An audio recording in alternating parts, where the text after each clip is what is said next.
I'm gonna start my second life with the woman I love. I've filed for divorce, so get out.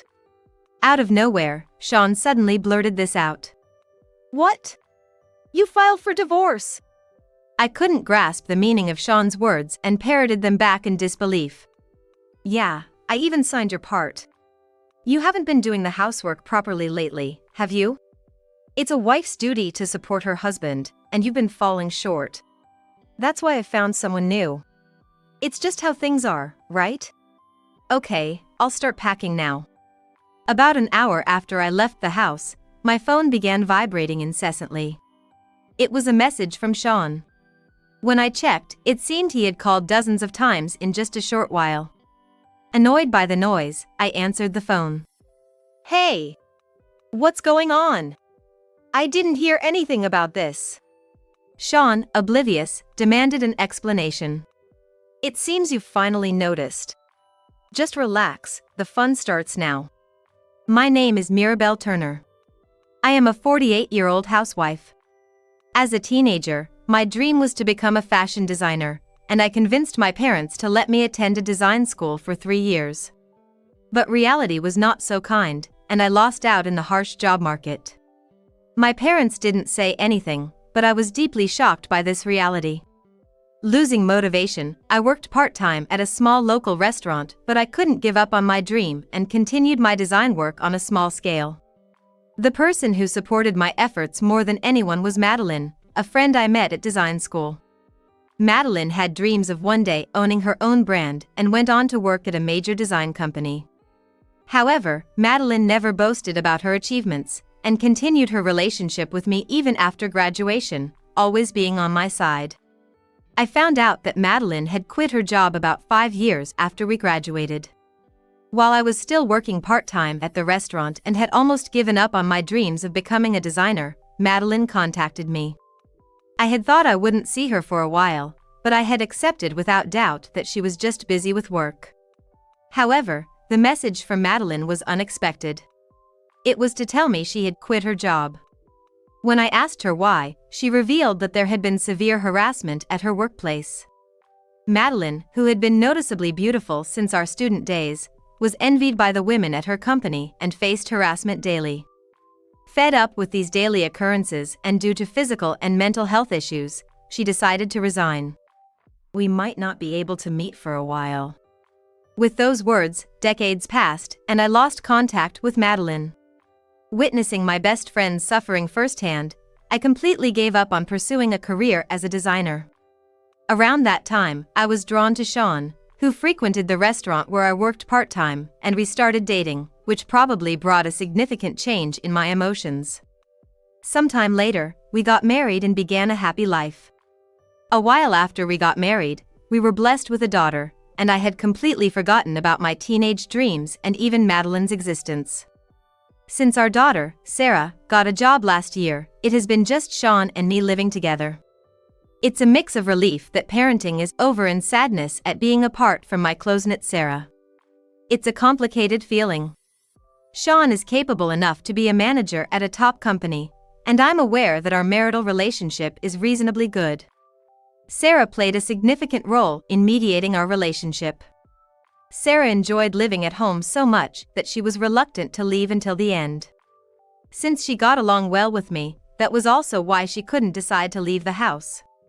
However, to pursue her dreams, she had to leave, and she left home with tears.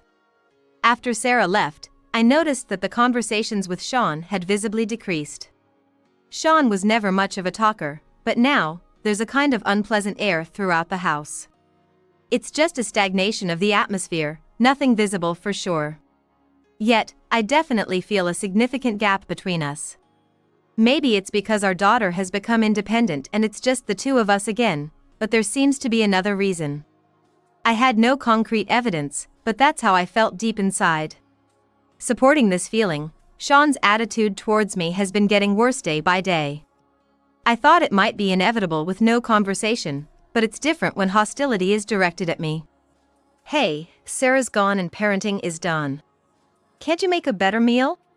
Sean suddenly said this during dinner. Caught off guard, I was unable to hide my dismay, but all I could do was apologize. Since then, Sean has become even more aggressive towards me. Once you start thinking about it, even if you want to stop, you can't.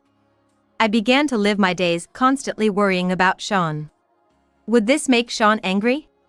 I hope I'm not doing anything that might annoy him. Such thoughts began to dominate my life. Mom, you seem a bit down lately, are you okay?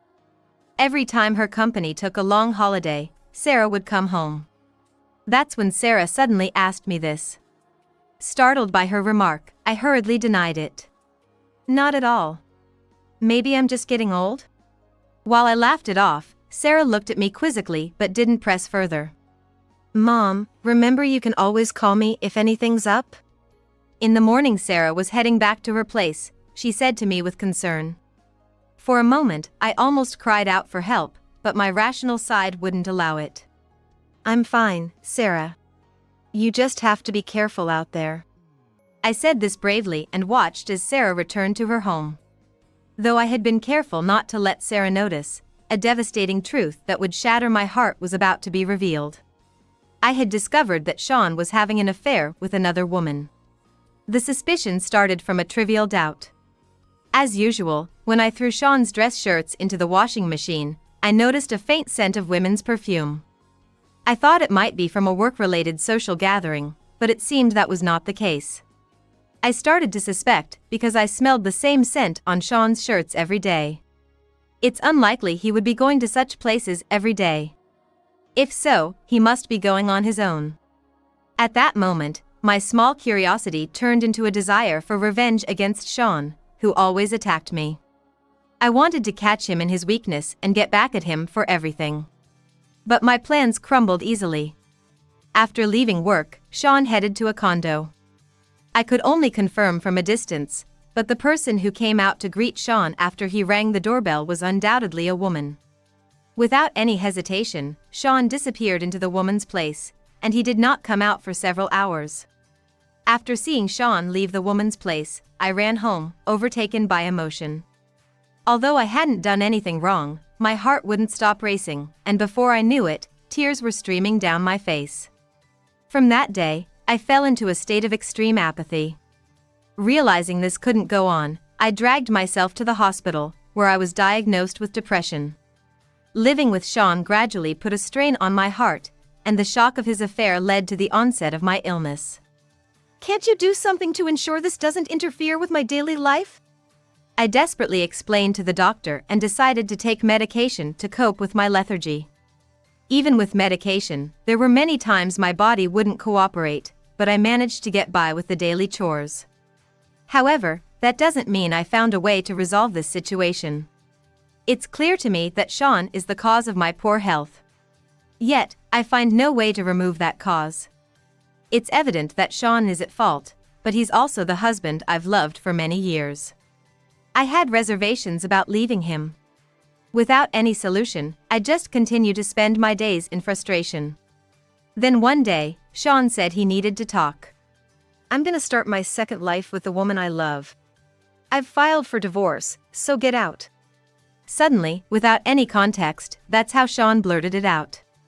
As soon as I sat down in front of him, he said it eagerly. What? You filed for divorce?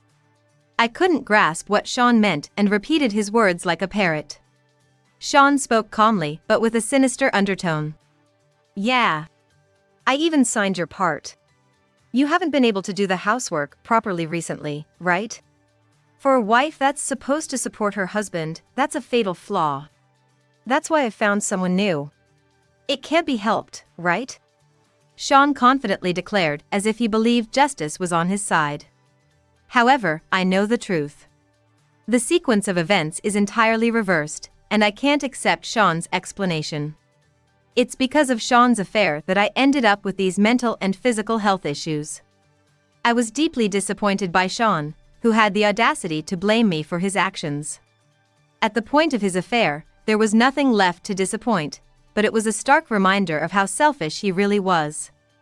In that moment, the many thoughts swirling in my heart swiftly led me to a decision. Okay. I'll start packing now.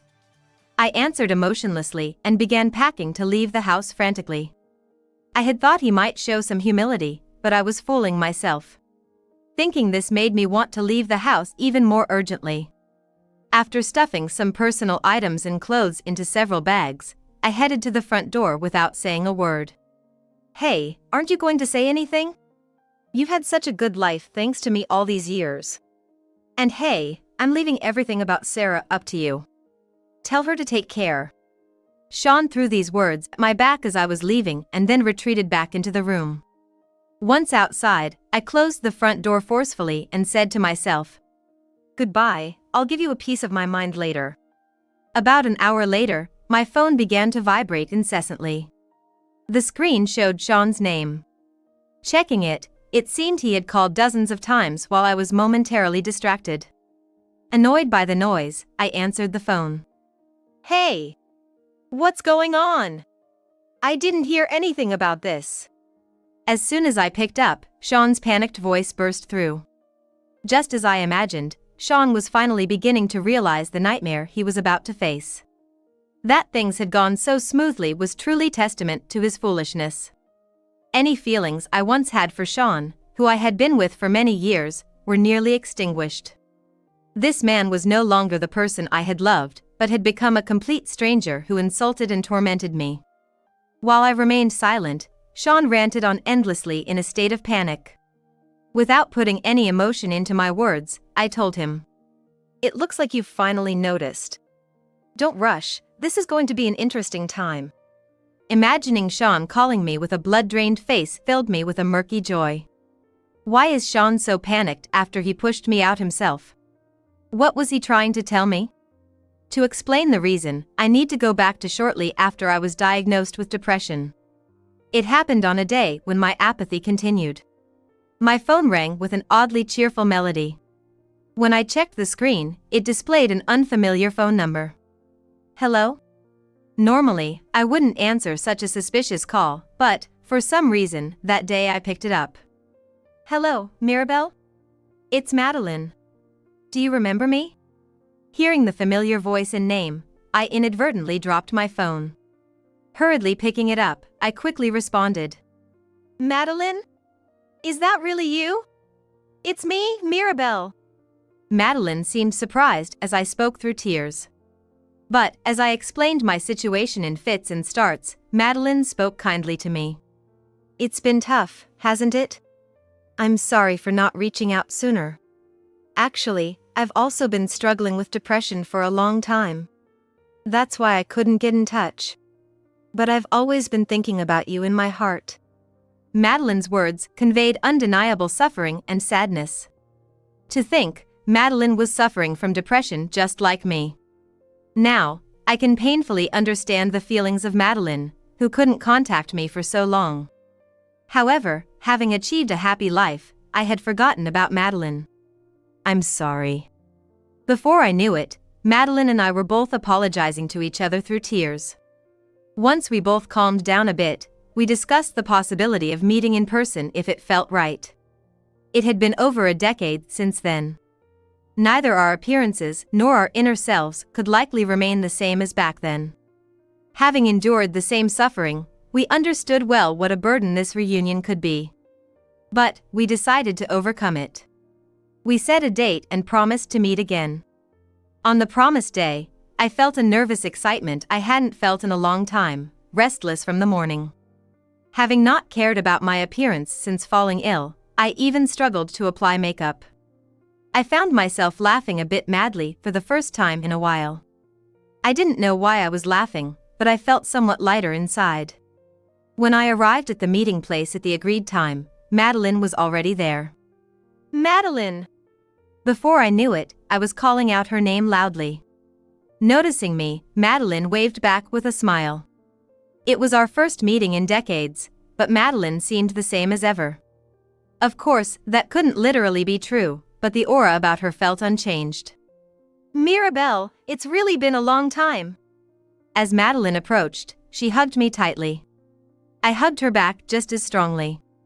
Rejoicing in our reunion, we walked into the restaurant Madeline had reserved. Expecting some intense conversations, Madeline had chosen a place with a quiet private room. As we were seated in the private room by the waiter, we ordered coffee. "Have I aged a lot?" Madeline asked with a mischievous smile. The air around her felt the same as it did back then, but now that we were sitting face to face in calm, I realized, just as Madeline said, that indeed we both had aged. Yet, Madeline still looked beautiful, much younger than her age. "When you say it like that, it almost sounds like you're bragging." I responded with a laugh, surprised that I could still joke around. We continued with casual conversation for a while, but when the coffee arrived, Madeline became serious. "I'm sorry to bring this up after so many years apart." Yes, the reason Madeline had reached out was because something significant had changed. "Actually, I'm getting married." Madeline's unexpected news took me by surprise. Sensing my bewilderment, Madeline hurriedly continued. "I'm really sorry, Mirabelle. It's a tough time for you.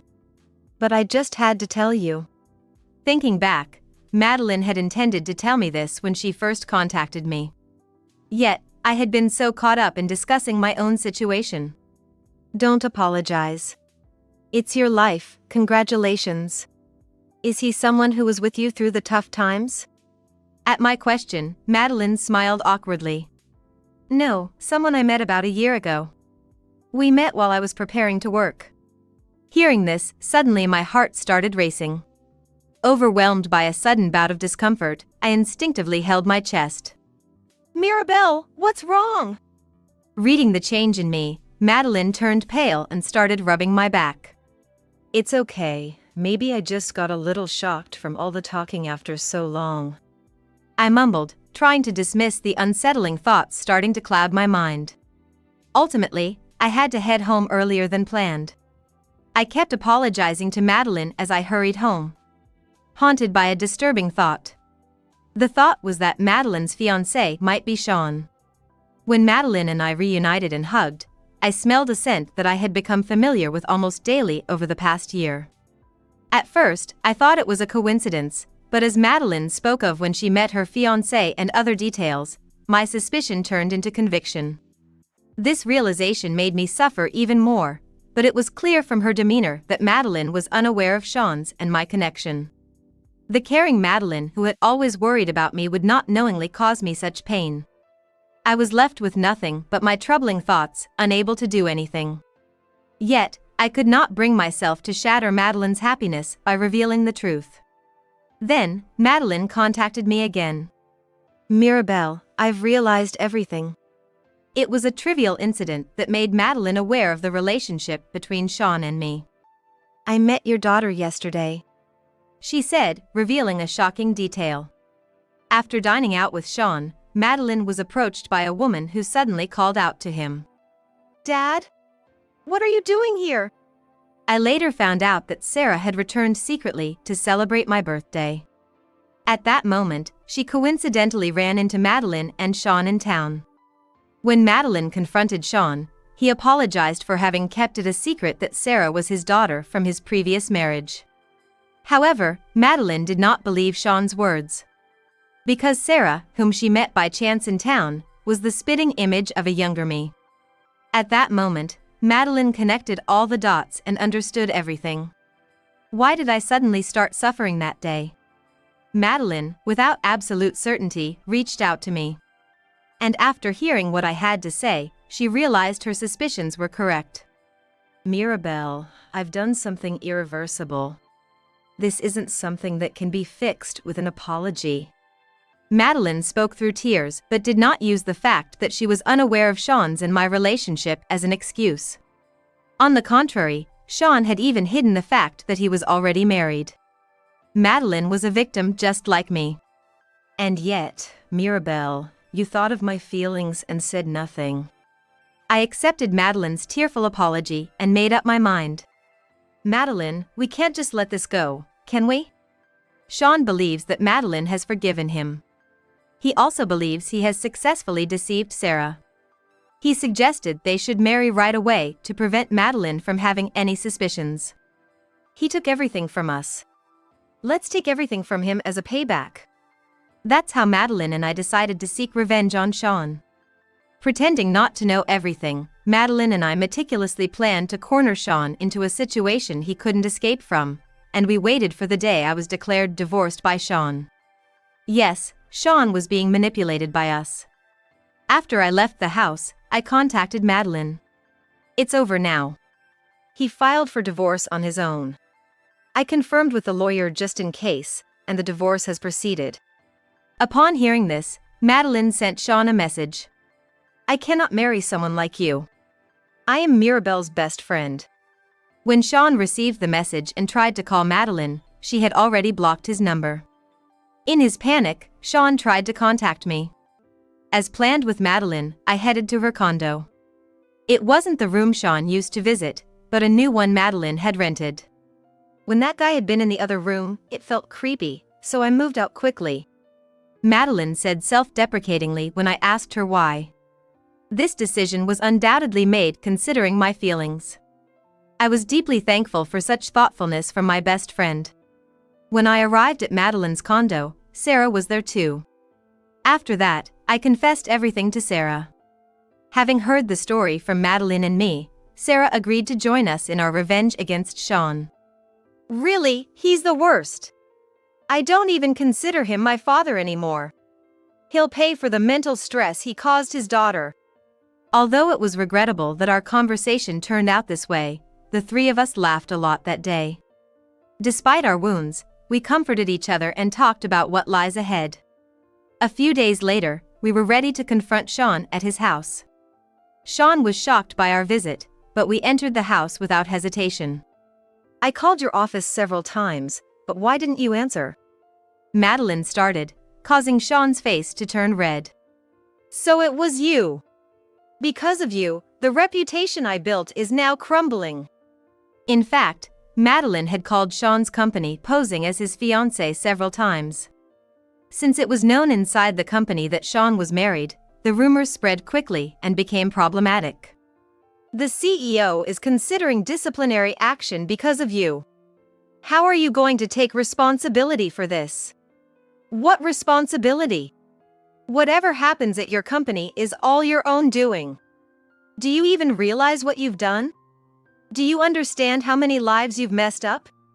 As I raised my voice, Madeline and Sarah also chimed in with their protests. That's right. It's like marital fraud. We're going to sue you. How could you show such disgrace in front of your daughter? That's abuse. We're suing. Under the relentless barrage of our accusations, Sean's face grew increasingly pale. He had not anticipated being so harshly criticized by us while already worried about his company.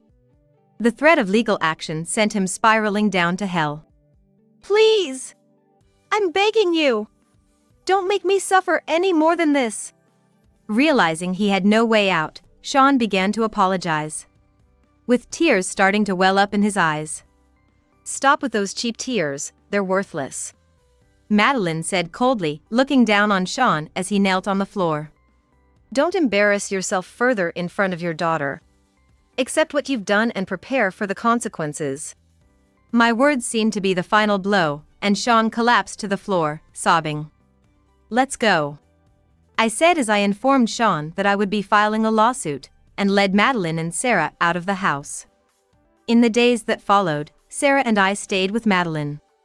Our anger towards Sean remained unabated, and we had no intention of dropping our lawsuit against him.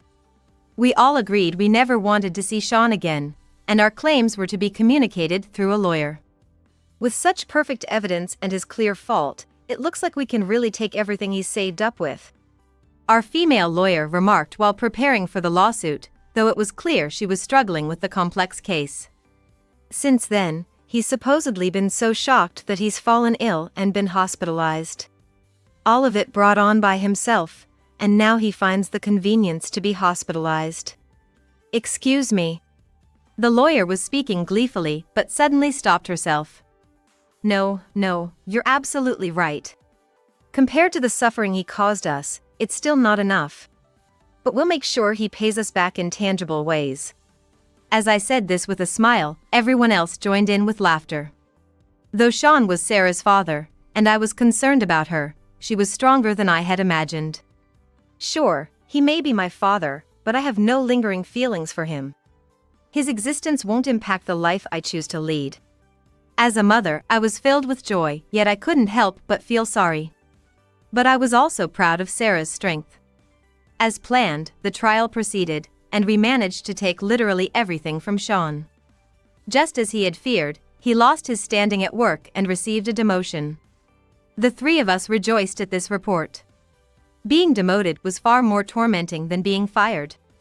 Despite having a family, he meddled with another woman, and his actions led to hefty alimony demands. Now he must continue to work, subjected to cold stares and disdain. Unable to quit because of the alimony payments he owes us. It's truly a living hell. It seems our confrontation shattered his spirit, but now he will finally understand how much suffering Madeline and I endured. From now on, he should live with the guilt of his actions. Having lost the trust of those around him, no one will want to help a betrayer. This was the end he faced for harming others. As for us, in contrast to Sean, a bright future awaited. Despite a long battle with illness, Madeline had been preparing to start working again. She was getting ready to start her own company. Of course, it's a fashion design company. Madeline said she had absorbed everything during her tough time working for a major company. She had spent a long time converting that know-how into output, which led to her decision to start anew. It was kind of left unresolved, but when I was announcing my marriage, I also wanted to say this. While saying this, Madeline made a surprising offer to me. Mirabelle, I need you at my company. I've decided that a long time ago, so will you help me?